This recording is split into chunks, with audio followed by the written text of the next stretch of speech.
Man who was still visibly shaken when we saw him says he remains in shock and disbelief. He did not want to show his face, but tells us Pastor Kevin Smith, who is now dead, had him and the other church members under a spell. On the night in question, he says Smith posted on his Facebook page that a tsunami was approaching and that all members should pack up and come to the ark, a reference to the church. The young man said he went to the church because he believed the pastor that the tsunami would kill everyone outside. He says inside, Smith became angry and began acting as if he was tormented. He started a couple things, mash them up, mash up, he wind them round pan it, mash up cheer, mash up everything. Mash up glass and all, cut up himself and a ball out in the church. I say, oh, what is this, man?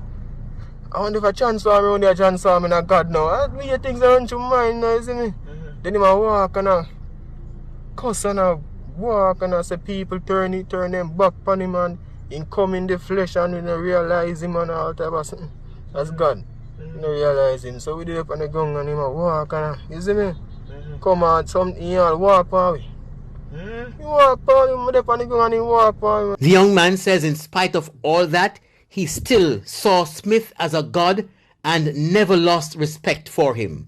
He says at this time, about 9 members were inside while others were outside clamoring to get inside the church. Because some people could come on the property. Because people want to come in now, you know. So they out there ball out, say, Your Majesty, let us in, we're going to die. At one point inside the church, the young man recalled that the pastor gave instructions to a church member to kill another, saying he would bring him back to life. The member was stabbed in the back, and immediately after, the young man says Smith followed up by shooting him.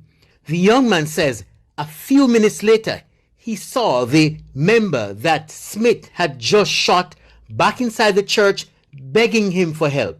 So, Mr. Corey, I walk and I say, Your Majesty, I got shot. Can you heal the pain?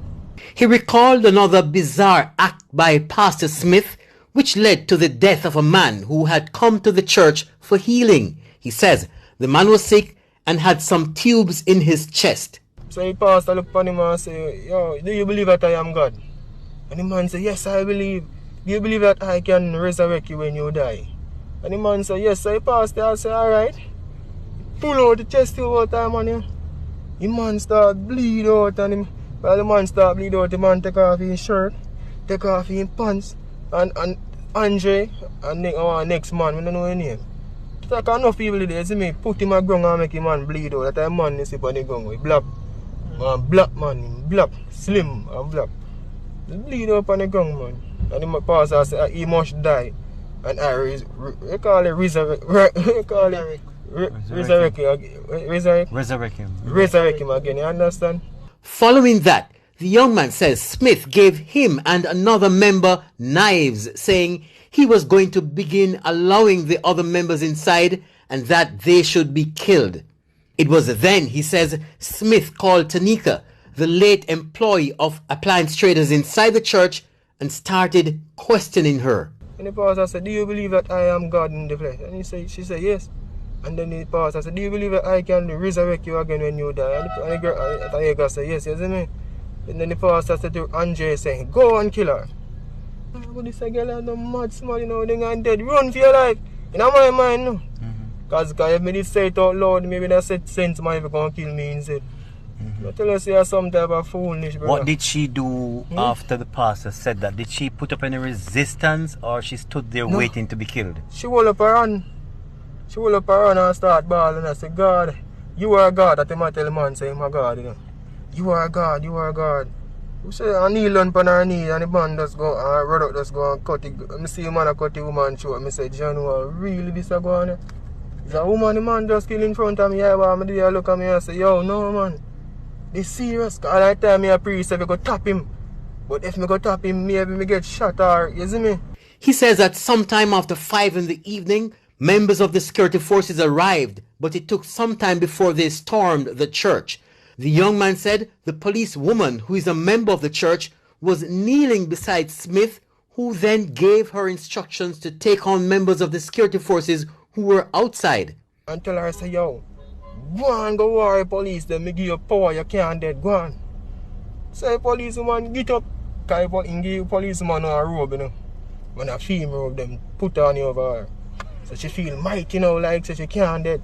So policeman walk like a robot a galang. But she no go fire no shot at all. He turn up one side, so lean over. Then he says Smith instructed another member of the church who lived at Smith's house to take up a knife and attack the police and soldiers. The pastor tell him, say, go. No shot can kill you. You cannot die. You are immortal. Go and fight. You say, come on, take up a long old knife, someone like a, you know, a Rambo knife. Take up a knife and run out for soldier and police. Was shot fire, man, what, man? He passed dead, man. About 15 shots in get. The young man says he was shot while trying to flee the church compound in fear of his life. He says he ran towards the police in the dark who believed he was trying to attack him and was shot. He's refuting claims that they were all naked when the security forces stormed the church. He did say that the pastor gave an instruction for them to take off their clothing and adorn themselves in white material. He said that did happen, but that they were always wearing their undergarment. Kirk right here in Montego Bay for TVJ News.